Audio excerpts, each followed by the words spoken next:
ఇప్పుడు మనం నెక్స్ట్ చూడండి. ఏం చెప్పారు? Left motion on straight strokes. Straight స్ట్రోక్స్‌కి మనం సర్కిల్ అనేది లెఫ్ట్ మోషన్‌లోనే రాయాలి అని చెప్పారు. రైట్ మోషన్‌లో రాస్తే ఎందుకంటే వేరే మీనింగ్ వచ్చేస్తది. అది వేరే లెటర్ అయిపోతది. అది మనకి పోను పోను లెసన్స్‌లో అర్థమవుతది. ఓకేనా అండి? ఇప్పుడు చూడండి. లెఫ్ట్ మోషన్‌లో రాయాలి. మనం ఏం చెప్పుకున్నాం? స్టార్టింగ్ యెస్ అంటే మనం ఏం రాసుకోవచ్చు? సర్కిల్ రాసుకోవచ్చు కదా! సర్కిల్ అనేది మనం రాసుకోవచ్చు. ఓకేనా అండి? ఇప్పుడు చూడండి స్పేస్. Next seeds. లెఫ్ట్ సైడ్‌కే మనం తిప్పుతున్నాం. Next sages. ఓకేనా అండి? ఇప్పుడు మనం దీంట్లో ఒకటి మీరు ఎప్పుడైనా గుర్తుపెట్టుకోండి. ఇప్పుడు ఆహ్, రైట్ సైడ్ తిప్పితే వేరే మీనింగ్ వస్తది అనేది మాత్రం బాగా గుర్తుపెట్టుకోండి. అర్థమైందా? ఎందుకంటే ఇది మోస్ట్ ఇంపార్టెంట్ ఎందుకు అంటే మీరు ఆహ్, కన్‌ఫ్యూజ్ అవుతారు. ఎందుకంటే కేవలం ఇక్కడే రైటా? లెఫ్టా? అని. అర్థమైందండి? ఎందుకంటే లెఫ్ట్ అనంగాల్నే ఇప్పుడు ఈ సర్కిల్ గనక ఇప్పుడు ఇదుంది. మీరు ఇలా రాసారు. స్పేస్ కదా! ఇది లైన్ మీద. స్పేస్. ఇప్పుడు ఇదుంది. సేజెస్ లెఫ్ట్ సైడ్‌కి తిప్పాం. అర్థమైందా? అదే గనక ఇటు సైడ్‌కి తిప్పితే అంటే ఈ స్ట్రోక్ ఎస్ ఇటు తిప్పితే ఇది ఎన్+ఎస్. ఇది మీకు పోను పోను అర్థమవుతది. అర్థమైందండి? So, always remember S for left motion. ఓకేనండి? నెక్స్ట్ చూడండి. Sorrows. Next Busby. Next tacit, cask, razor, wise. ఓకేనండి? ఇలా వైజ్. ఓకేనా? ఇప్పుడు మీరు ఎందుకు అంటే మీకు పోను పోను లెసన్స్‌లో అర్థమవుతది. మీరు బుక్ తీసుకొని చక్కగా ఆహ్, మీరు చక్కగా ఇది ఎట్లాగా? ఏంటి? చూసుకోండి. ఎందుకంటే మీకు ఎన్నో చాప్టర్‌లో అంటే అది అంటే కొంచెం చాలా దూరం ఎళ్ళాలి. షన్‌హుక్ అయిపోవాలి. సరే ఆ చాప్టర్ వచ్చినప్పుడు మనం చూద్దాం. సరేనండి? ఈ బుక్ మాత్రం చక్కగా కొనుక్కోండి. Fitment short hand. ఇవి లేకుండా ఇక్కడ ఈ వర్డ్స్ దీంట్లో చెప్పిన లెసన్స్ వరకు ప్రిపేర్ అయితే మాత్రం ఈ వర్డ్స్ వరకే కాదు గదా! ఎందుకంటే మీకు తర్వాత సెంటెన్సెస్ రాయడం ఉంటది. వర్డ్స్ బోలెడన్ని ఉంటాయి. ఎక్సర్‌సైజెస్ అయి కంపల్సరీ మీరు ప్రాక్టీస్ అవ్వాలి. ఓకేనండి? సరే ఇప్పుడు దీంట్లో ఏముంది? ఒకటే ఫస్ట్ పాయింట్ స్టార్టింగ్‌లో వస్తే యెస్. అది ఎస్ అనేది స్టార్టింగ్‌లో రావచ్చు, మిడిల్‌లో రావచ్చు, ఎండ్‌లో రావచ్చు. జెడ్ అనేది ఓన్లీ మిడిల్‌లో, ఎండ్‌లో మాత్రమే వస్తది. అదే స్టార్టింగ్ జెడ్ వస్తే ఖచ్చితంగా స్ట్రోకే రాయాలి. దానికి జెనిత్, జీరో అలాంటి ఎగ్జాంపుల్స్ ఇచ్చారు. తర్వాత కర్వ్స్‌కైతే మనకి సర్కిల్ ఇన్‌సైడ్‌లో ఉంటది. యాంగిల్స్‌కైతే ఔట్ సైడ్‌లో ఉంటది. తర్వాత మనం లెఫ్ట్ మోషన్‌లో మాత్రమే రాయాలి. యెస్. దీనికి మనకి ఎగ్జాంపుల్స్ ఇచ్చారు. నెక్స్ట్ చూడండి. మనం చదివేటప్పుడు ఆర్డర్ ఎలా రాయాలి? అంటే ఇప్పుడు చూడండి. ఇప్పుడు స్పేస్ మనం ఎలా రాసాం? ఇలా రాసాం. ఓకేనా? Space. First yes. First circle. So, first circle అంటే ఇనీషియల్ సర్కిల్‌నే ఫస్ట్ మనం చదవాలి. అంతేగాని పిని చదవం. ఓకేనా? అట్లాగా. Final circle read last. ఇప్పుడు చూడండి స్పేస్‌లోనే ఉంది. ఇది ఎస్ సౌండ్. లాస్ట్‌లో ఉంది కాబట్టి మనం లాస్ట్‌లోనే పలుకుతాం. ఫస్ట్‌లో ఉంటే ఫస్ట్‌లోనే పలుకుతాం. ఓకేనండి? తర్వాత vowels belongs to the stroke not the circle. మనం వోవెల్స్ దేనికి పెడతాము? స్ట్రోక్స్‌కి. ఓకేనండి? అది ఇక ఇక్కడ చెప్పింది. ఇప్పుడు చూడండి గ్రామలాక్స్‌కి కూడా సర్కిల్స్ యాడ్ చేయొచ్చు. మనకేంటి అనేది ఒక గ్రామలాగ్. ఓకే. మనం లైన్ మీద రాస్తాం. అదే గనక దానికి ఎస్ పెట్టుకుంటే కమ్స్ అయింది. పుట్ అనేది ఒక గ్రామలాగ్. దానికి ఎస్ సర్కిల్ యాడ్ చేసుకుంటే పుట్స్ అయింది. అర్థమైందండి? సో, మనం లోగోగ్రామ్స్‌కి కూడా సర్కిల్ యాడ్ చేసుకోవచ్చు ఫర్ ఎస్. ఓకే. నెక్స్ట్ చూడండి. నెక్స్ట్ మనకేమిచ్చారంటే ఇఫ్ ఒక నిమిషం ఉండండి. ఇప్పుడు మనకి నెక్స్ట్ పాయింట్ చూడండి. If L comes before or after a circle on a curve. Okay. L follows the same direction as the circle. అంటే ఇక్కడ మీరు చూడండి. ఇక్కడ ఏమంటున్నారు? ఇప్పుడు మనం ఏదన్నా ఒకటి ఆహ్, ఇక్కడ చూడండి. లెసన్ అన్నారు. అర్థమైందా? ఇప్పుడు చూడండి. ఎల్. ఎస్ మనం ఈ స్ట్రోక్ అనేది ఎల్‌తో పాటే అంటే దానికి సేమ్ డైరెక్షన్ మనకి ఎల్ కమ్స్ బిఫోర్ కానీ, ఆఫ్టర్ కానీ, సర్కిల్‌కి గాని ముందొచ్చినా, ఎల్లొచ్చినా అంటే సర్కిల్‌కి ముందొచ్చినా ముందొచ్చినా, తర్వాతొచ్చినా కూడా కర్వుల్లో ఓకే. అదేంటి L follows the same direction as the circle. సర్కిల్‌తో పాటే డైరెక్షన్ అంటే మనం ఎల్ అనేది ఆ డైరెక్షన్‌తో పాటే రాస్తాము అని చెప్తున్నారు. ఈ పాయింట్ ఒకసారి మనకేంటి అంటే ఎగ్జాంపుల్స్ చేస్తూ ఉంటే ఈజీగా అర్థమైపోతది. ఒకసారి చూడండి. Lesson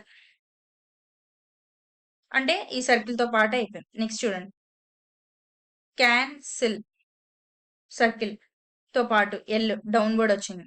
next vessel. నెక్స్ట్ చూడండి. లాసర్. అర్థమైందండి? సో, అదే డైరెక్షన్‌ని ఫాలో అవుతుంది ఎల్ అనేది అని చెప్పి మనకిచ్చారు సర్కిల్ తర్వాత. నెక్స్ట్ సర్కిల్ తర్వాత గాని, ముందు గాని. Next light vowel omission. ఇప్పుడు మనం అసలు మామూలుగానే చాలా వాటికి మనం ఓవెల్స్ అనేది పెట్టం. ఓకేనా? రెఫ్యూజల్. ఓకేనా? ఆన్సర్. Next desire. ఓకేనా అండి? ఇది ఇక్కడ వరకు. మనకేమి చెప్పలా. చాలా చిన్న చిన్న పాయింట్లు. అయిపోయింది చాప్టర్. ఇంకింతకు మించి ఈ చాప్టర్‌లో ఏమీ లేవు. మహా అయితే ఒక 7 పాయింట్స్ ఆర్ 8 పాయింట్స్ అంతే. ఇవేంటి అంటే గ్రామలాక్స్. మీరు మామూలుగా నేర్చుకునేవే. యూజువల్లీ, యూజువల్‌కొకటే. యాజ్ అన్న అంటే వీటి అన్నిటి డిఫరెన్స్ మనం స్పీడ్‌కొచ్చిన తర్వాత మనం తెలుసుకుందాం. ఓకేనా? యాజ్, హాజ్ సేమే. ఈజ్, హిజ్ లైన్ మీద రాస్తే. బికాజ్ అది త్రూ ద లైన్ రాస్తే itself. Next those, thyself అంటే అబౌవ్ ద లైన్ రాసుకోవాలి. దిస్ అనేదేమో ఆన్ ది లైన్. తర్వాత దస్ అనేదేమో త్రూ ద లైన్. సో, ఇకంతే. అర్థమైందండి? ఇది చాప్టర్. ఈ చాప్టర్‌లో మనం మీకు అర్థమైంది గదా! ఇప్పుడు ఏం నేర్చుకున్నాం? ఫస్ట్ చూడండి సమ్మరీ. ఇనీషియల్‌గా సర్కిలొస్తే అది ఎస్సే అవుతుంది. ఓకేనా?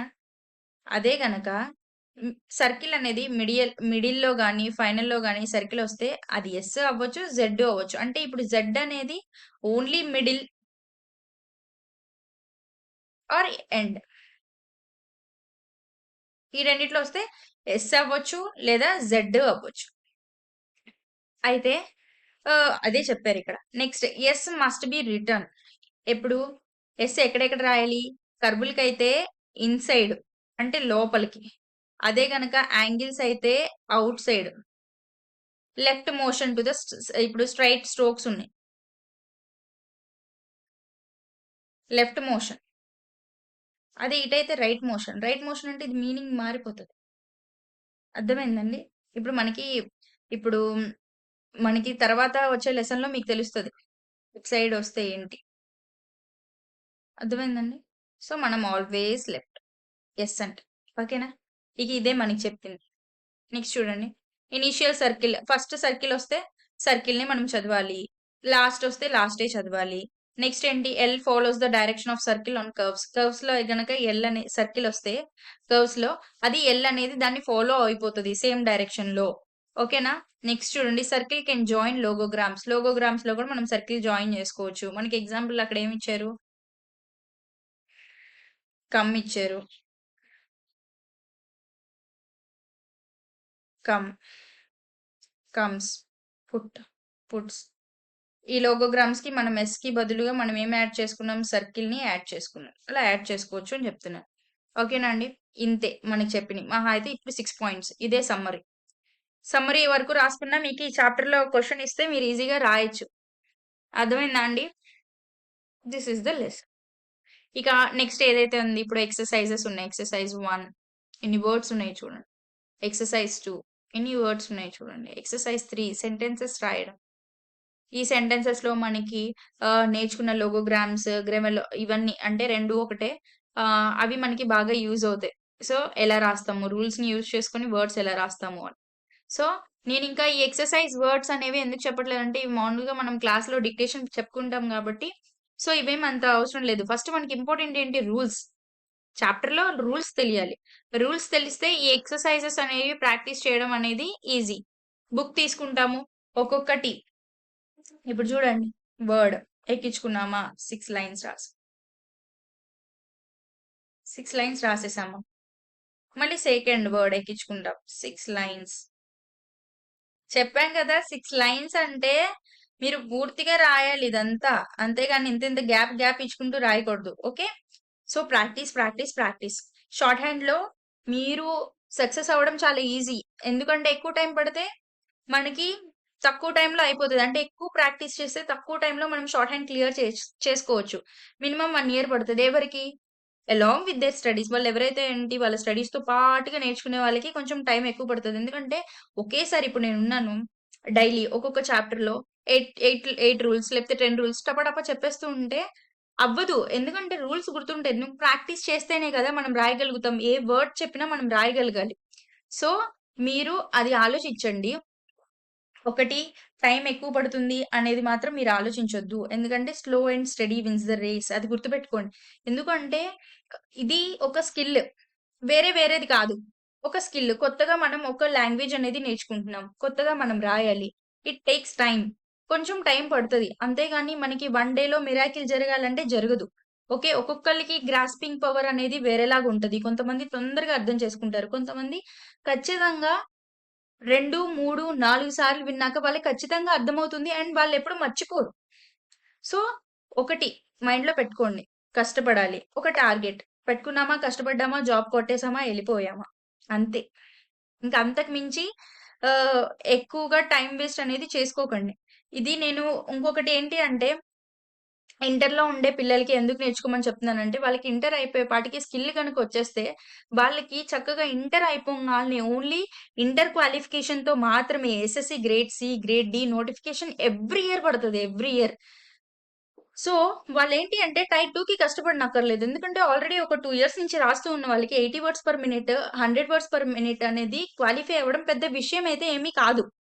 ఒక పర్ఫెక్ట్ ప్లానింగ్‌తో ప్రిపేర్ అయితే. కానీ ఏంటి అంటే టైర్ 1 అది కూడా అంతే. మనం ఒక పర్ఫెక్ట్ ప్లాన్ చేసుకున్నాము. ఒక 6 మంత్స్ ప్రిపేర్ అయితే టైర్ 1 కూడా మనం చాలా ఈజీగా క్లియర్ చేయొచ్చు. 6 మంత్స్ కంటే ఇంకా తక్కువే. 3 మంత్స్‌లో క్లియర్ చేసేయొచ్చు. అది మనం ప్రిపేర్ అయ్యే దాన్ని బట్టి, మనం ప్లాన్ చేసుకునే దాన్ని బట్టి ఉంటది. సో, వాళ్ళేంటి అంటే ఒక 21 ఇయర్స్ లోపే వాళ్ళు సెటిల్ అయిపోతారు. ఏది ఇంటర్‌లో గనక నేర్చుకుంటే. అది. ఆహ్, ఎందుకంటే దీని గురించి అవేర్‌నెస్ ఎవరికీ లేకపోవడం వల్ల ఆహ్, ఎవరు ప్రిపేర్ అవ్వట్లేదు. ఉద్యోగాలు అలాగే మిగిలిపోతున్నాయి. కొట్టేవాళ్ళు కొట్టుకుంటూ ఎళ్ళిపోతున్నారు. ఆల్రెడీ స్టెనోగ్రాఫర్ అయిన వాళ్ళు, లేకపోతే వాళ్ళ పిల్లల్ని వాళ్ళకే ఎక్కువ అవేర్‌నెస్ ఉంటుంది. సో, ఆహ్, మనం దీన్ని ఏదైతే కాంపిటీషన్ తక్కువగా ఉంది అని ఉందో, దాన్ని మనం పట్టుకుంటే త్వరగా సెటిల్ అయిపోతాం. ఎందుకంటే ఎవ్వరు ఎళ్ళని దారిలోనే మనం ఎళ్ళాలి. అంటే ఎక్కువ మంది గుంపులు ఎళ్ళిపోయే దారిలోనే మనము ఎళ్తే ఏముంటది? అంతే కదా! సో, కాంపిటీషన్ మాత్రమే తక్కువ. అంతేగాని ఈ జాబ్‌కి ఉన్న వర్త్ గాని, దీని వాల్యూ తక్కువ కాదు. మీరు కనుక్కోండి. నేనెందుకు ఇన్ని సార్లు చెప్తున్నానో అర్థం చేసుకోండి. కనుక్కోండి, దీని గురించి తెలుసుకోండి. అప్పుడు మాత్రమే నేర్చుకోండి. కానీ ఖచ్చితంగా నేర్చుకోండి. పిల్లలకి ఎవరైతే ఉంటారో 10థ్, ఇంటర్ వాళ్ళకి మాత్రం ఖచ్చితంగా నేర్పియండి షార్ట్ హ్యాండ్ అనేది. నేర్పిస్తే వాళ్ళు ఎర్లీ ఏజ్‌లో సెటిల్ అవుతారు. మంచి ఉద్యోగాలు, మంచి జీతాలు. సో, ఇది. అండ్ మెటీరియల్ కూడా బాగా యూజ్ అవుతుంది. యూజ్ చేసుకున్న వాళ్ళకి దాని వర్త్ తెలుస్తుంది. So, thank you. Next chapter చెప్పుకుందాం. థాంక్ యూ అండి.